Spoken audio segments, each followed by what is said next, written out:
Hello बच्चों, चलिए प्रश्न को पढ़ते। इसमें लिखा, छत से लटके एवं पूरी तेजी से चलते हुए एक पंखे का जो व्यास है बच्चों 120 सेंटीमीटर है और उसका आरपीएम यानी बच्चों वो 1500 है रिवोल्यूशन पर मिनट, यानी 1 मिनट में कितने चक्कर लगा रहा है। तो इस पंखे के एक ब्लेड के किनारे पर सटे 1 ग्राम द्रव्यमान के एक धूल कण का विचार करें और इस कण पर केंद्र की ओर लगते बल का मान बताएं। यह बल कौन लगा रहा है, ये हमें बताना है। तो चलिए बच्चों, इस प्रश्न की मूल अवधारणा को हम देख लेते हैं बच्चों।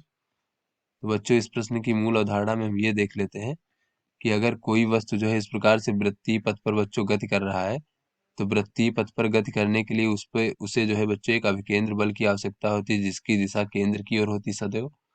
तो बच्चों, इस प्रकार से अगर ये आर त्रिज्या के वृत्तीय पथ पर बच्चों गति कर रहा है, इसका द्रव्यमान m है और इसका कोणीय वेग ओमेगा है बच्चों, तो ये आवश्यक अभिकेंद्र बल का मान होता है m r ओमेगा का वर्ग। और ओमेगा बराबर होता है बच्चों 2 पाई n। n क्या है बच्चों, ये हमारी आवृत्ति है बच्चों की 1 सेकंड में कितने चक्कर लगाया जा रहा है बच्चों वृत्तीय पथ पर, इस प्रकार से। तो चलिए बच्चों, अपने प्रश्न को हल करते हैं बच्चों। तो यहाँ पर कहा जा रहा है कि ये जो पंखा है इसका व्यास बच्चों यहाँ पर दिया गया है। तो बच्चों, व्यास दिया गया है 120 सेंटीमीटर। तो बच्चों, अगर ब्लेड के किनारे पर सटा कोई 1 ग्राम द्रव्यमान है वो वृत्तीय पथ पर गति कर रहा है, तो उसकी त्रिज्या हो जाएगी बच्चों 60 सेंटीमीटर। इसे हम कह सकते हैं बच्चों 0.6 मीटर, इस प्रकार से। और बच्चों, यहाँ पर जो कण धूल का कण जिस पर हमें विचार करना है उसका द्रव्यमान 1 ग्राम दिया गया है बच्चों। तो इस 1 ग्राम द्रव्यमान को बच्चों हम कह सकते हैं 10⁻³ किलोग्राम बच्चों, इस प्रकार से।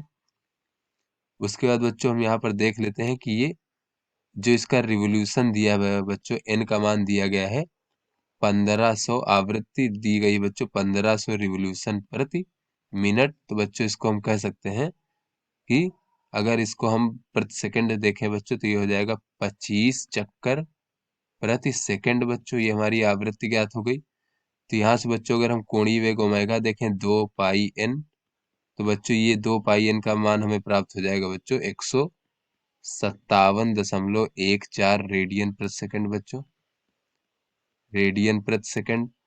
तो यहाँ से बच्चों कुछ प्रश्न में पूछा जा रहा है कि इस कण पर जो है केंद्र की ओर लगते बल का मान बताएं बच्चों। तो ये कण जो है ये वृत्तीय पथ पर गति करेगा इस प्रकार से बच्चों, ब्लेड के साथ में ये कण जो है इस प्रकार से, ब्लेड के साथ में बच्चों इस प्रकार से वृत्तीय पथ पर बच्चों गति करेगा। ये मान लीजिए पंखे के ब्लेड है बच्चों। बच्चों, ब्लेड के साथ इस प्रकार से वृत्तीय पथ पर गति करेगा। तो बच्चों, वृत्तीय पथ पर जब गति करेगा तो इस पर एक अभिकेंद्र बल केंद्र की ओर लगेगा और ये लगने वाले अभिकेंद्र बल का मान बच्चों देख लेते हैं। केंद्र की ओर लगने वाला बल जो कि बच्चों अभिकेंद्र बल होता है, इसका मान होता है m r ओमेगा का वर्ग बच्चों। तो m का मान है 10⁻³ किलोग्राम, r का मान है 0.6 मीटर, ओमेगा का मान है 157.14 रेडियन पर सेकंड। तो इसका बच्चों वर्ग हो जाएगा। तो इस प्रकार से बच्चों जब हम इसको हल करेंगे तो बच्चों ये हमें प्राप्त हो जाएगा 14.8 न्यूटन। तो बच्चों, ये बल जो है बच्चों ये कण और पंखे के ब्लेड के बीच में लगने वाले घर्षण बल से हमें प्राप्त होगा। अगर बच्चों ये घर्षण बल ना लगे तो ये कण हमारा बाहर फिसल कर उड़ जाएगा बच्चों। तो यहाँ पर बच्चों देख लेते हैं कि यह आवश्यक अभिकेंद्र बल वृत्तीय पथ पर गति के लिए जो आवश्यक अभिकेंद्र बल है बच्चों, ये धूल का कण और जो बच्चों पंखे का ब्लेड है, ब्लेड के बीच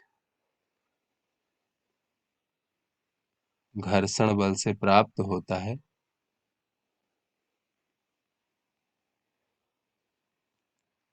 तो आशा करते हैं बच्चों ये आपको समझ में आ गया होगा। धन्यवाद।